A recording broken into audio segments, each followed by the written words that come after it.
네, 반갑습니다.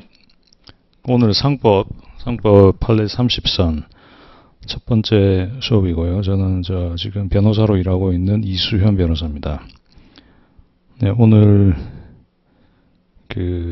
상법에 이제 변호사 시험 과목이 아주 중요한 과목인데, 민사법 중에 한 3분의 1을 차지하는 과목인데, 상법 중에서도 가장 중요한 게 이제 회사법입니다. 회사법 중에서도 주식회사법이 가장 중요한 것이고, 그 다음에 이제 상행이나 상총에서도 뭐 여러 가지 이제 민법에 민사적 관계 적용되지 않는 여러 가지 규정들이 있는데, 그 중에서도 판례 사례에서 가장 문제가 되고 있는 것은 이제 역시 회사관계 분쟁들이 많고, 그래서 그런 회사법적인 기본 법리와 그 다음에 상행위 상총에서 또 실제로 일어나고 있는 M&A 시장, 주식회사 M&A 시장에서 문제가 되고 있는 영업 양도, 그리고 또 회사법 중에 이제 회사 설립이나 정자에 관련된 회사의 시초를 알 수 있는 회사 설립, 그리고 이제 자본금 정자에 관련된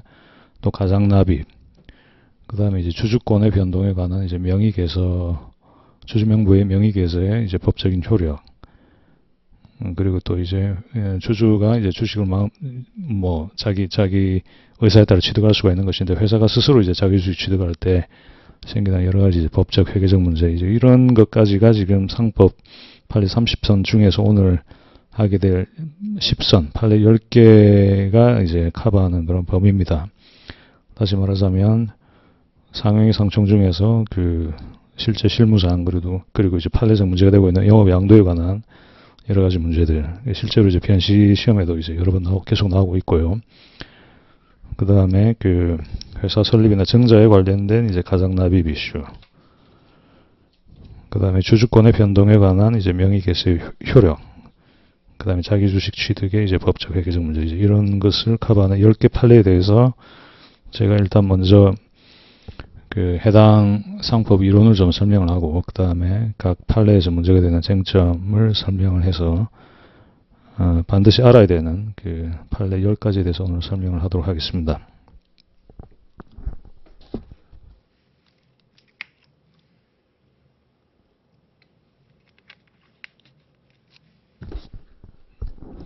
먼저 상용인 상총에 여러 가지 조항들이 나오는 것인데, 중개상, 대리상 이런 게 나오는데, 그거는 이제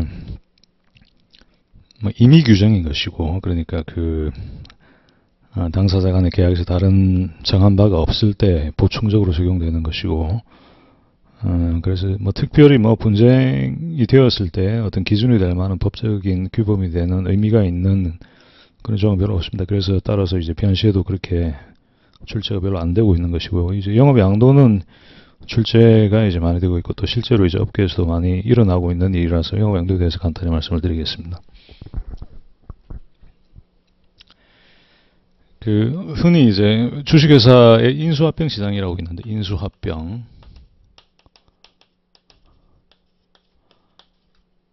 흔히 영어로는 이제 M&A라고 그러죠. M&A 시장이라고 그러는데, M&A 시장에서 일어나고 있는 대표적인 이제 두 가지 거래 유형이 있습니다. 하나가 주식 매입, 주식 매도, 그 다음에 자산 양수도. 이걸 흔히 이제 주식을 스탁돈 쉐어라는 쉐어 딜이라 그러고, 이런 거를 이제 에셋 딜이라 그러는데, 에셋 딜.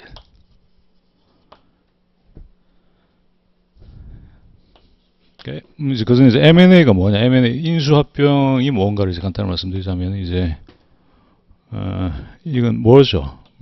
영어 뭐죠? 합병의 영어의 머리 걸사 M이고, 요거는 이제 acquisition, 인수의 acquisition, 인수를 뜻하는 영어 acquisition의 머리 걸사 A입니다. M&A는 합병 그리고 인수라는 뜻이고, 이제 인수합병은 또 거꾸로 된 것이죠. 인수가 acquisition이고 합병이 M.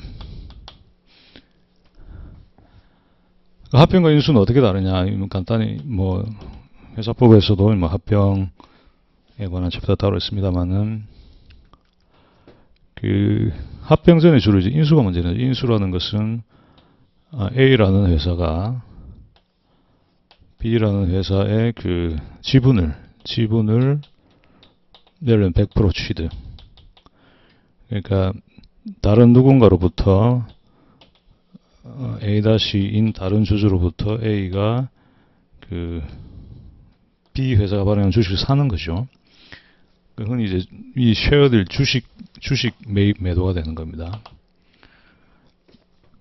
뭐 다시 말하자면 A-라는 회사가 B 회사의 주주인데 100% 주주인데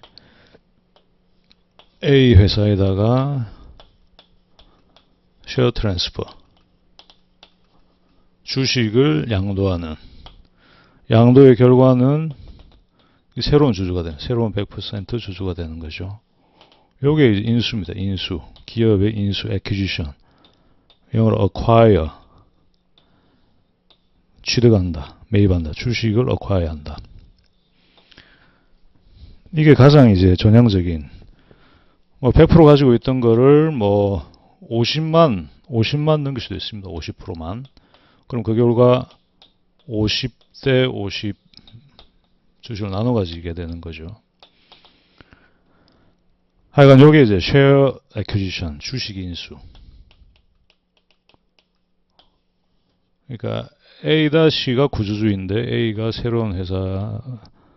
새로운 B 회사의 대주주가 되는 그런 겁니다. 이것의 이제 경제적 효과는 그러니까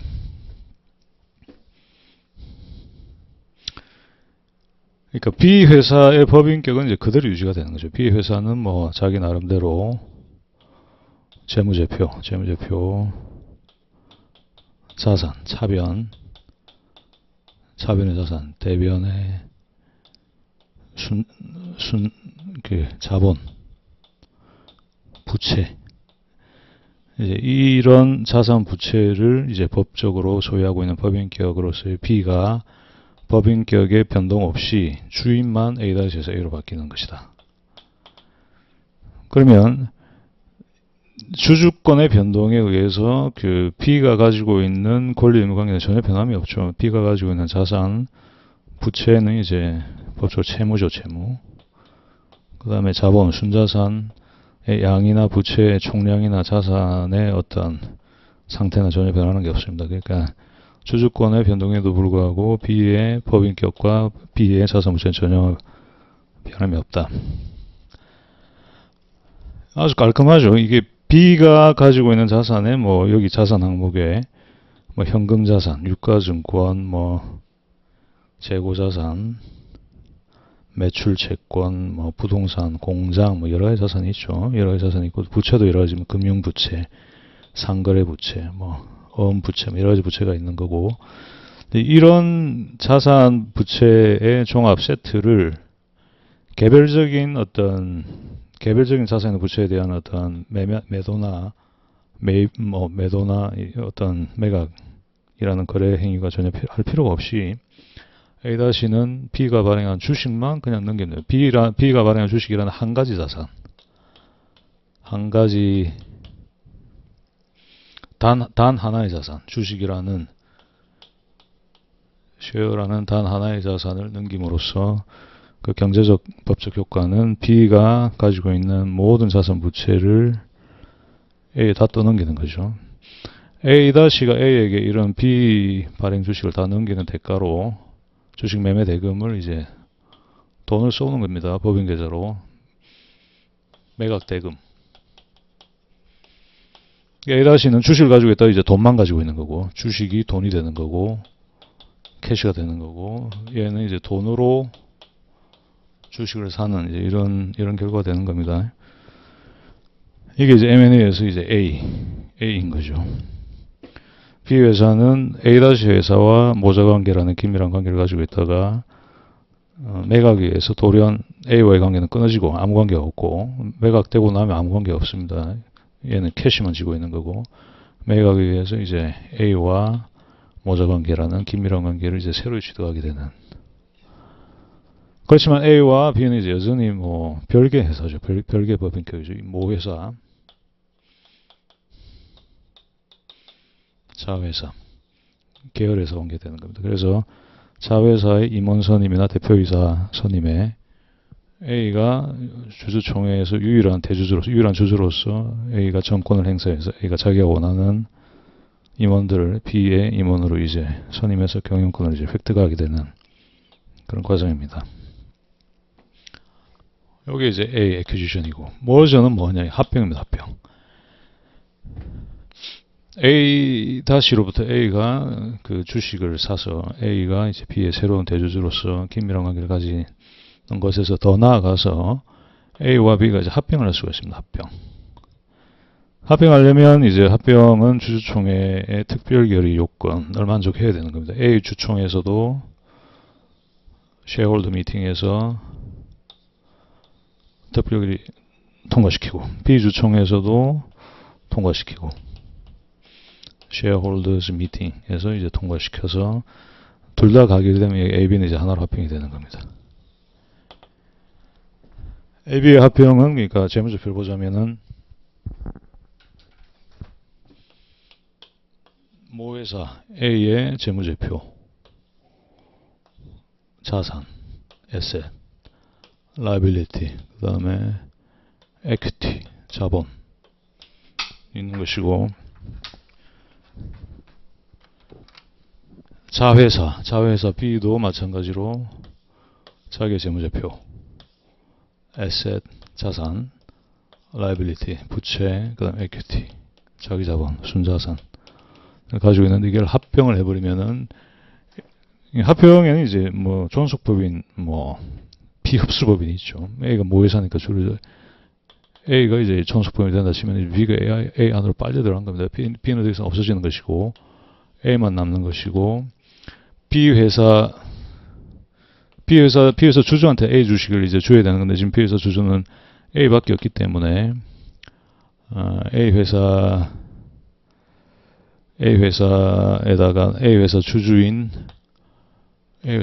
뭐 한 10명 있다 칩시다. 뭐 10명, 1번부터 10번까지 더 치면은, 다 10%씩 지분을 가지고 더 치면은, 이제 B가 발행했던 주식, 이건 없어지는 것이고, 그 대가로 이제 합병 비율에 따라서 산정된 이제 적정 A회사 주식을 추가로 나눠주는 거죠. 추가로 신주 발행을, 합병 신주 발행을 합병 신주. 그 다음에 재무제표는 두 개 합쳐지는 것이, 이것끼리 합쳐지는 거고, 라이빌리티끼리 합쳐지고, 순자산 합쳐지는 거고. 그래서 총자산이 이제 불어나는 거죠. 규모가 커지는. 이런 게 이제 합병. 이게 이제 머저다. 머저라는 거는 두 개가 하나로, merge, 영어 merge. 차선이 이제 두 개가 하나로 합쳐진 것을 merge라고 그러는데, A, B가 합쳐져서 A가 되는 이 합병. 지금까지 말씀드린 것은 이제 흔히 말하는 M&A 시장에서 M&A가 무엇인가, 인수는 뭐죠, 합병은 무엇인가를 말씀드린 거. 이게 다 지금 이제 영업의 양도를 말씀드리려고 지금 서론으로 말씀드린 겁니다.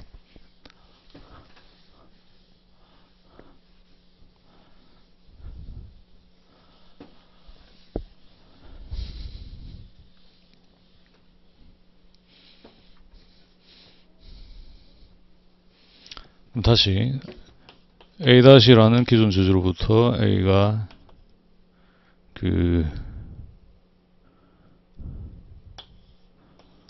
B 회사가 발행한 주식을 A-가 A에게 양도하는, 그래서 이게 100% 주주였다가 지금 새로운 100% 주주가 되는 이제 이런 것이 이제 주식인수 쉐어딜인이라는 것이고, 이것과 대비된 영업 자산 양수도 뭐냐 하면은, 자산 양수도는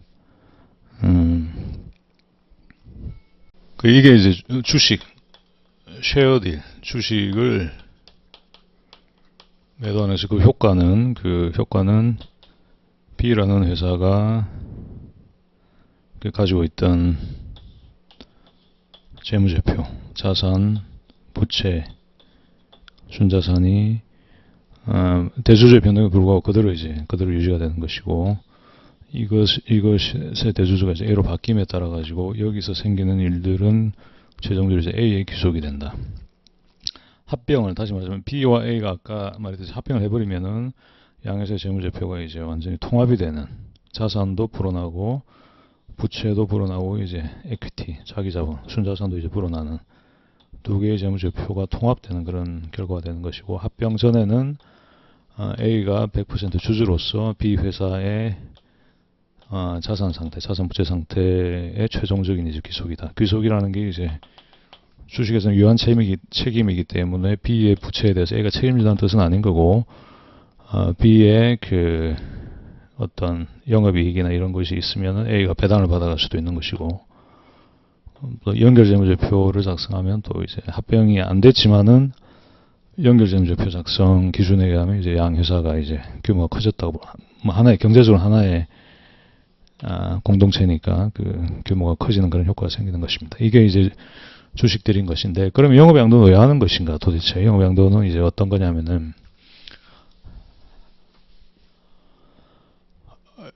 이 주식들이나 이제 영업양도, 에셋들이나 뭐 결론은 A라는 회사가 B가 영위하는 그 비즈니스의 핵심을 이제 가져가는 겁니다. 가져가는데 지금 주식들은 A-가 주주였기 때문에 A-가 B가 발행한 주식을 자기가 이제 A에게 주식 매도인으로서 주식 매수인 A한테 넘기는 것이고, 그 경제적 효과가 이제 자기가 가지고 있던 B라는 비즈니스를 법적으로 그냥 통째로 다 넘기는 거죠. 완전히 손을 떼는 그런 효과가 생기는 겁니다. 그럼 에셋 딜은 뭐냐? 이 이제 거래 당사가 달라지는 거예요. 거래 당사자는 이게 주식들이기 때문에 주주가 새로운 주주한테 돈을 받고 지분을 남기는 것이지만은, 이 자산 양수도는 B 회사의 자산을 A가 취득하는 거기 때문에 계약 당사 B가 되는 것이죠. B가 에셋을 넘긴다, 자산을 넘긴다, 또는 liability, 부채도 같이 넘긴다. 그에 대한 이제 돈을 준다, 돈, 캐시. 이렇게 되는 겁니다. 이 극단적으로는 B가 보유한 자산, 부채, 뭐 순자산 전체를 다 넘길 수도 있어요. 완전히 다 넘기는. B가 가지고 있는 모든 자산, 뭐 부동산, 공장, 재고자산, 매출채권, 뭐 현금, 유가증권, 뭐 부채, 뭐 다 넘긴다. 다 깡그리 다 넘긴다. A에 다 넘긴다. 그럼 A는 원래 자기가 가지고 있던 재무제표가 Asset, Liability, Equity가 있는데 B의 자산, 부채 그대로 다 넘는 거죠. 합병과 거의 동일 효과가 되는 겁니다. 자산은 A 플러스 A, 부채는 L 플러스 L, 순자산은 E 플러스 E. 그럼 A는 뭘 주냐? 세상에 공짜는 없으니까 이게 다 이제 가격 산정을 해야 되는 거죠. 자산이 뭐 1000억이다, 부채가 뭐 300억이다, 순자산이 700억이다. 뭐 이러면은 뭐 100에서 300 빼야 되는 거죠. 마이너스 자산이니까 부채는 700억을 준다. 캐시 700억. 그러니까 B 회사는 재무제표가 이렇게 복잡한 자산과 부채, 뭐 자기 자본으로 구성이 되어 있다. 이걸 그냥 다 남겨주고, 완전히 다 싸그리 그냥 남김없이 다 남겨주고, 그 대신에 캐시 700억을 손에 쥐게 되는 거죠. 캐시 700억.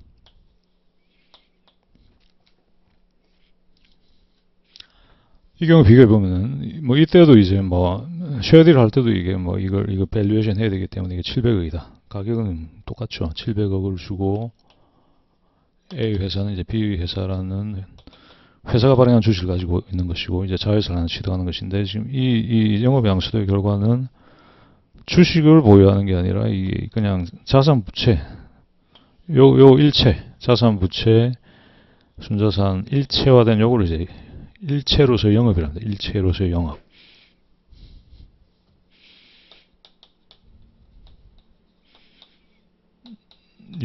특히 유기적 일체, 오가닉, 토탈리티, 유기적 일체. 유기적 일체는 뭐냐면은 이게 산산이 흩어져 있는 게 아니라 긴밀하게 그 각 구성 요소가 서로 결합되면서 경제적 가치를 가지는 그런 오가닉, 생물과 같은 유기적 일체로서의 자산 부채의 총합으로서의 영업을 이제 넘기는 것이고, 그거를 이제 애가 그대로 이제 가져오는 것이고, 그 대가로 이제 캐시만 가지는 것이다. 그 B라는 회사는 이제 자산 부채는 전혀 없고, 자산은 캐시 700억만 그 보유하게 되는 페이퍼 컴퍼니가 되는 거죠. 이 700억을 어떻게 할 것인가? 이 B 회사의 주주가 원래 있지 않겠습니까? A-네, A-. B 회사의 주주가 B라는 회사를 청산시키고 700억을 그냥 자연재산으로 다 가져가든지, 아니면 이 700억 가지고 원래 영업이 아닌 전혀 다른 영업을 새로 또 딴 사람한테 영업 양수를 하든지, 그거는 A-가 아닌 B가 알아서 할 일이다. B라는 페이퍼 컴퍼니가 알아서 할 일이다. 이게 소위 에셋딜입니다. 에셋딜. 자, 다시 말씀드리자면 주식딜에서는 B가 발행한 주식이라는 한 가지 자산만 쉐어 퍼처스, 그럽니다. 주식 양수도 계약에 따라 가지고 체결하면 넘어간다. 한 가지 종류의 자산, B가 발행한 주식이라는 한 가지 종류의 자산만 양자가 계약서를 써서 한 10페이지짜리 써서 B가 발행한 총 발행 주식 10만 주를 100%에 해당 10만 주를 A에게 넘긴다 라고 계약서 써서 넘기고, B 발행회사니까 발행회사 명의계에서 대리인한테 가서 이제 주주명부에 A라는 이름 올리면 그냥 끝이 나는 겁니다. 클로징이라는 게 의미가 없다. 이행이라는 게 의미가 없다. 이행이라는 게. 이건 이 주식의 양수도가 끝나면서 그냥 이거는 경제적으로 그냥 넘어가는 것이다. A한테. 이 비즈니스의 주인은 새로운 A인 것이고, 개별 자산의 양수도 행위가 필요가 없어요. 부동산 등기 이전할 필요가 없어. 왜냐? 주식들의 경우에는 B라는 회사의 법인격은 그대로 유지되기 때문에 등기부등본에 지금 어느 공장의 소유자가 B라고 되어 있다고 한다면은 이 B라는 등기 명령을 바꿀 수가 없어요. 바꾸선 안 되는 거지. B가 A의 자회사로서 B 명의로 되어 있어야 되는 거니까. 그 다음에 자동차, 법인 자동차 B 명의로 되는 거 그대로 하는 거고, 채권 다 B 명의 그대로 유지가 되는 겁니다. 자산이 1000가지가 있다고 할 때 이 1000개에 해당하는 자산 이전 행위를 할 필요가 없어요. 이행이라는 행위를 할 필요가 없어요. 이 개별 자산의 이행. 그 다음에 채무, 부채를 또 부채 인수도 계약으로 해야 되는 거예요. 채무 인수 계약을 해야 되는 것인데, 이것도 지금 부채의 주인, 이 채무자는 B로서 그대로 유지가 되는 거기 때문에 각 개별 채무에 대해서 그 개별 채무 인수 행위를 할 필요가 전혀 없다. 그냥 주식을 넘김으로써 그냥 결과적으로 다 넘어가는 것이다. 아주 편리하죠. 아주 간편하고 편리한 그런 겁니다. 주식 넘어갔다는 명의계에서만 끝이 나면 A-가 할 일은 끝이 나는 거고, A가 할 일은 돈만 써주면 끝이 나는 것이다. 이 클로징, 그러니까 계약의 이행이 대단히 간단한 그런 장점이 있죠. 장점. 쉐어딜의 장점. 이게 많이 일어난다. 그 현대 M&A 시장에서 애퀴지션 인수는 대부분 쉐어딜로서 이렇게 일어나는 것이다. 실사에서 개별 자산의 밸류에이션은 다 이제 검토하고 가격을 매겨야 되겠지만은, 법적인 소유권 이전 절차는 주식의 이전 절차만 거치면 되는 것이다. 그 안에 있는 B가 소유한 자산 부채, 개별 자산 부채 이전 절차는 거칠 필요 전혀 없다는 것이 주식 양수도의 대단한 장점입니다. 이게 이제 쉐어딜의 장점, 주식 딜, 쉐어딜의 장점인 것이고, 그 다음에 자산 양수도, 영업 양수도 또는 자산 양수도, 이걸 영업 양수도로 그러는데 비즈니스 트랜스퍼 또는 에셋 트랜스퍼, 자산 양수도. 요거는 B라는 회사가 당사자가 돼가지고 자기가 보유한 모든 자산과 부채를 하나하나 다 넘겨야 되는 거기 때문에 그 계약의 이행에 상당히 이제 번거롭다, 복잡하다는 문제가 있습니다. 부동산, B 명의로 되는 부동산 소유권 이전 등기를 공장 뭐 기계에 등록된 거, 자동차 이런 것에 대한 어떤 소유 명의인이 B에서 다 A로 바뀌어야 된다. 다 그냥 법무사한테 가서 이제 등기 이전 행위를 해야 되는 것이고, 부채도 뭐 다 이 채무인수 계약도 다 해야 되는 것이다. 대단히 번거롭죠. 1000가지면은 자산 종류 1000가지면 이게 다 뭐 1000개에 해당하는 계약, 계약은 이제 영업양수도 계약 하나로 하는 거지만은 그에 따른 이행 행위로서는 그 영업양수도 계약에는 뒤에 이제 별첨, 부록으로 그 양도되는 자산 부채 목록이 있습니다. 그게 뭐 수백 개, 뭐 수천 개 될 수도 있지. 그 해당 자산에 대한 그 이전 행위를 다 별개로 해야 되는 겁니다. 이 대단한 번거로움이죠. 또 그 리스크도 있고, 왜냐하면 이게 이전이 잘 안 될 수도 있고 뭐. 근데 이거는 이제 요거 지분 주식 이전 행위만 끝이 나면 요거는 이제 전부 다 그냥 A한테 자동으로 기속이 되는 거니까 그런 간편함이 있는 반면에 이거는 이제 개별 자산 부채를 하나하나 다 넘겨야 되는 그런 불편함이 있는 것이다.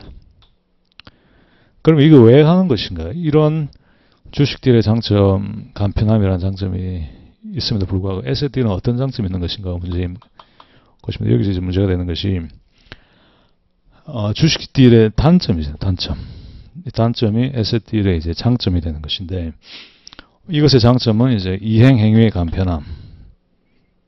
소유권 이전 등기할 필요가 없다. 개별 자산에 대해서. 주식에 대해서만 이전 등기가 아니죠. 여기에서만 하면 된다 하는 것인데, 요거는 개별 자산 다 넘겨야 되는 그런 단점이 있음에도 불구하고 왜 업계에서는 이게 양대딜인가? 이것과 이것이 양대딜인가? 한국 M&A 시장에서. 이 단점이 뭐냐면 이게 이 숨겨진 부채, hidden liability. hidden liability.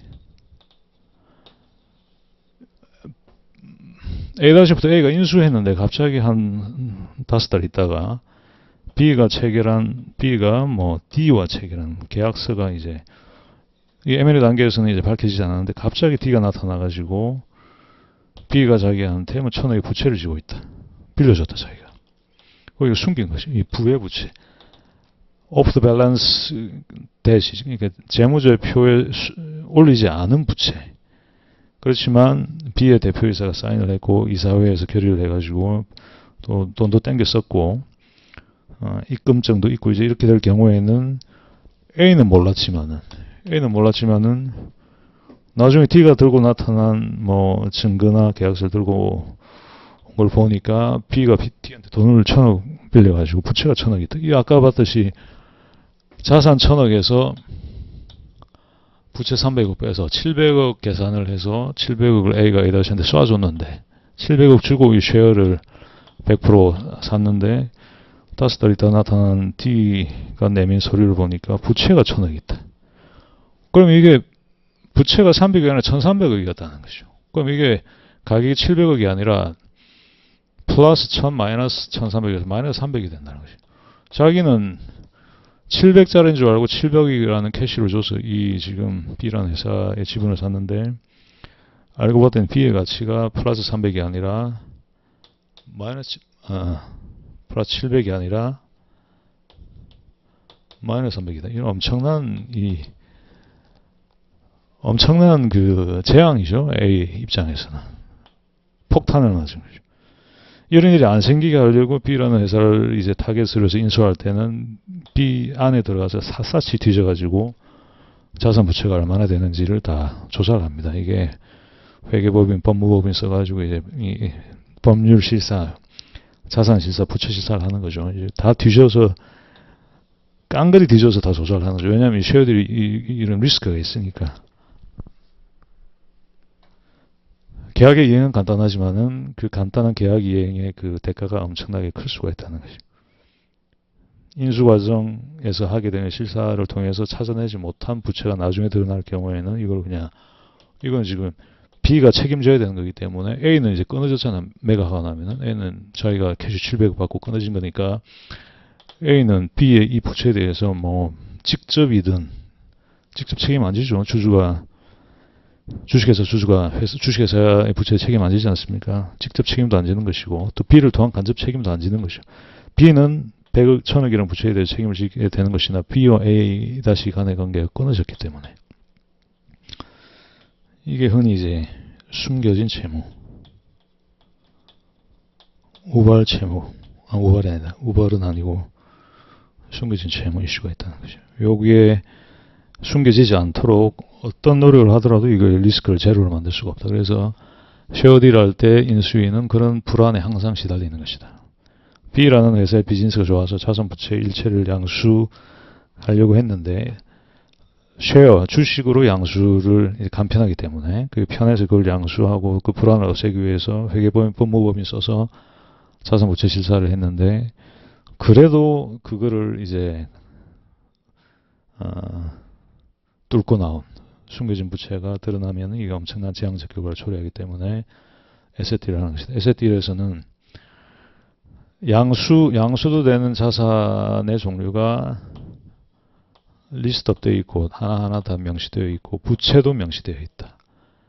순자산은 결과적인 거니까 이거는 뭐 따로 이전 행위가 필요가 없는 것이고 자산 부채가 서로 합의한 B라는 회사가 보유하고 있던 자산 부채를 A가 양수하는 거기 때문에 B와 A가 계약 당사자로서 합의한 자산 부채만 이전되는 것이지 D가 가지고 있던 숨겨진 부채는 여기 양수도 대상 리스트에 안 올라가죠. 왜냐하면 B는 이걸 숨겨놨으니까. 이걸 올리는 순간 가격이 달라지니까 이건 안 올리죠. 이건 안 올리는 거기 때문에 이걸 올리면 거래가 안 되는 거죠. 이게 마이너스 가격이 되니까 플러스 700억이 아니라 마이너스 300억이 되는 거니까 돈을 팔고 돈을 받는 게 아니라 이 쓰레기같이 돈을 얹어줘서 팔아야 되는 거래가 안 되는 거기 때문에 이걸 숨겨놓는 거고 그래서 이제 이 비즈니스 트랜스퍼 계약서의 그 리스트에는 에셋 라이빌리티 리스트에는 이게 있을 수가 없다. 그래서 영업양수도 계약에서 그 장점은 영업양수도 대상 자산 대상 부채 리스트에 올라가 있지 않은 것은 양수도 대상이 아니다. 그건 뭐 민법으로 돌아가서 이제 계약 자유 원칙이죠. 당사자 의사에 부합하는 결과가 와야 되는 것이다. 양당사자 간에는 이것만 팔기로 했기 때문에 이것만 넘어가는 것이다. 그 안에 안 들어간 것은 B가 그대로 부담하는 것이지 A와는 아무 상관이 없다. 그러니까 이 영업양수도는 hidden liability 문제가 전혀 없다. 걱정을 할 필요가 없다. 다리 뻗고 자도 된다. 물론 이 경우에도 hidden liability 숨겨진 채무가 있으면은 양자 간에 이제 뭐 하자담보책임 비슷하게 양수도 이후에 뭐 1, 2년 동안에 숨겨진 부채가 나타나면은 그걸 네가 배상해야 된다. AS 비슷하게 배상해야 된다. 이런 조항을 두긴 하지만은 이 회사가 A-회사가 700을 받고 회사 청산시켜서 B 회사 청산이 아니다. 700억 받고 그냥 이제 700을 그냥 어디 튀어버렸다 이러면 이제 얘는 너 숨겨진 부채 발견됐으니까 너 돈 내놔라고 해도 얘는 도망가 버리면 이제 받을 수가 없지 않습니까? 그런 장치에 한계도 있을 수밖에 없다. 그러니까 그 M&A 계약서에다가 숨겨진 부채에 관한 조항을 넣어가지고 숨겨진 부채 나타날 때 네가 배상하라 라는 조항을 넣을 수는 있는데 배상받기 어렵다. 이런 단점이 있기 때문에 영업양수도 계약에서는 이제 그런 단점을 그런 단점을 이제 원천적으로 없애서 우리가 합의한 것만 양수도 받기로 하겠다. 라고 하는 이제 그런 결과가 되는 거죠. 그러니까 대부분의 이제 영업양수도에서는 깡그리 다 이전 받아옵니다. 모든 것을. 뭐 간판까지. 간판,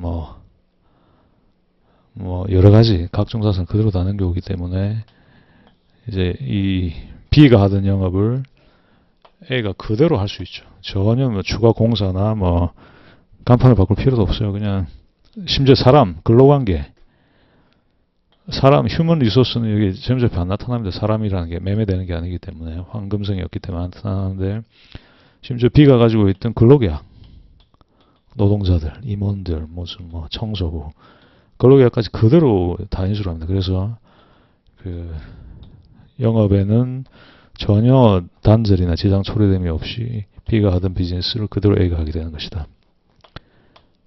이런 장점이 그대로 하게 되는, 이것도 마찬가지죠. 이제 B 회사의 법인권 유지되는 거니까 쉐어딜 하더라도 B가 하던 오퍼레이션, B가 하던 그 회사 운영이나 영업은 전혀 변함이 없는 것처럼 이것도 마찬가지로 통째로 넘기는데 일체로 넘기는 거기 때문에 일체성을 해하지 않고 토탈리티,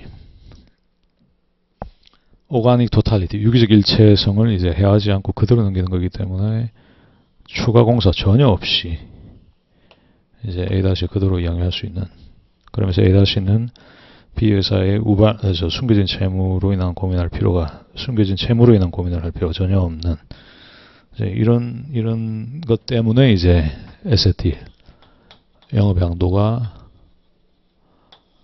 업계에서 상당히 많이 쓰거든요. 특히 이 대상 비즈니스가 좀 구린 데가 많다. 예를 들면 뭐 어디 가서 돈도 빌리는 거, 어쨌든 이게 뭐 숨기는 게 있는 것 같다. 뭔가 좀 어둠의 세계와 연관이 있다. 뭔가 말지가 못하다. 그런 의심이 있을 땐 더더욱 이제 쉐어딜은 이제 기피하게 되는 것이고, 영업 양수도를 업계에서는 이제 선택을 할 수밖에 없다는 겁니다. 그러면 좀 길게 영업 양수도를 이야기를 했는데, 지금 상법 총칙에서 문제된 영업 양수도는 이제 상호 소경 영업 양수도, 상호 소경 영업 양수도.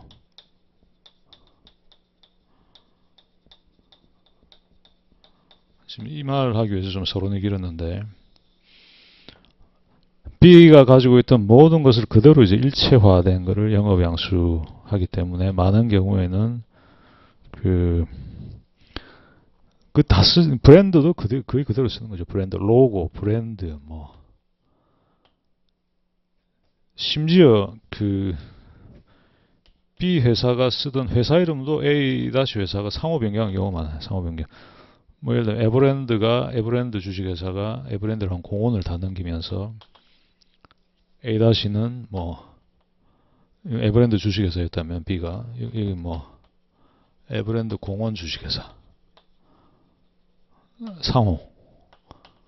상호는 이제 비즈니스 네임인데 어떤 상거래하면서 자기가 쓰는 법인의 명칭을 주로 이야기하죠. 법인의 명칭이나 브랜드 이름 이런 걸 이제 상호라 그러는데, A-가 심지어 에버랜드는 공원을 양수받으면서 에버랜드 공원 주식회사라고, B는 원래 이제 에버랜드 주식회사였는데, 이런 거 이제 상호 소경이라는 것은 계속해서 쓴다. 상호까지 그대로 쓰는 경우가 많다. 아까 말씀드렸지만은 이 쉐어딜의 경우에는, 주식딜의 경우에는 B라는 회사의 법인계 유지가 되기 때문에 외부에서는 주주 변동은 A-와 A 간의 문제지 외부에서는 알 수가 없어요. 알 필요도 없어요. 상장법인 아니면. 어느 회사의 주주가 바뀌었다는 것은 B 회사 실체와 아무 상관이 없어요. 뭐 물론 이제 경제적으로는 상관이 있지만은 법적으로 아무 상관이 없다. 그래서 외부의 커스터머들이나 뭐 트레이더, 상거래 채권자들은 잘 모를 수도 있어요. 그냥 주주가 바뀐 것도 모를 수도 있는 거죠. 외관은 아무런 변화가 없게 되는. 이 경우에는 사실은 이 비즈니스의 오너가 B에서 A로 변하기 때문에 엄청난 변화가 있음에도 불구하고 이게 일체화돼서 넘어가고 근로관계도 그대로 넘어가는 거기 때문에 외부의 제3자가 볼 때 외관의 변화가 거의 없을 수가 있다. 심지어 상호까지 그대로 쓴다. 상호. 법인 이름까지 B가 쓰던 걸 A가 쓴다든지, 아니면 여기서 쓰던 뭐 에버랜드라는 로고도 그대로 쓴다. 브로셔, 팜플렛까지 그대로 쓴다. 인쇄해 놓은 거. 직원들 명함도 그대로 쓴다. 이러면 제3자가 볼 때는 이제 제3자가 보기에는 이 비즈니스의 외관은 지금 이 자산, 부채 일체가 A라는 새 주인에게 넘어갔음에도 불구하고 이 비즈니스의 외관은 이전 이유가 전혀 차이가 없게 된다. 외관의 차이가 전혀 없게 된다. 는 문제가 생기는 겁니다. 그럼 이 외관의 차이가 없다는 것이 이제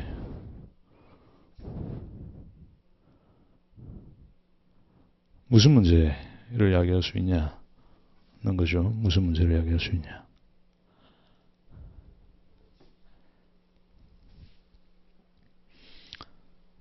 자, 이건 한 10분 쉬었다가 좀 이따 이어서 하도록 하겠습니다.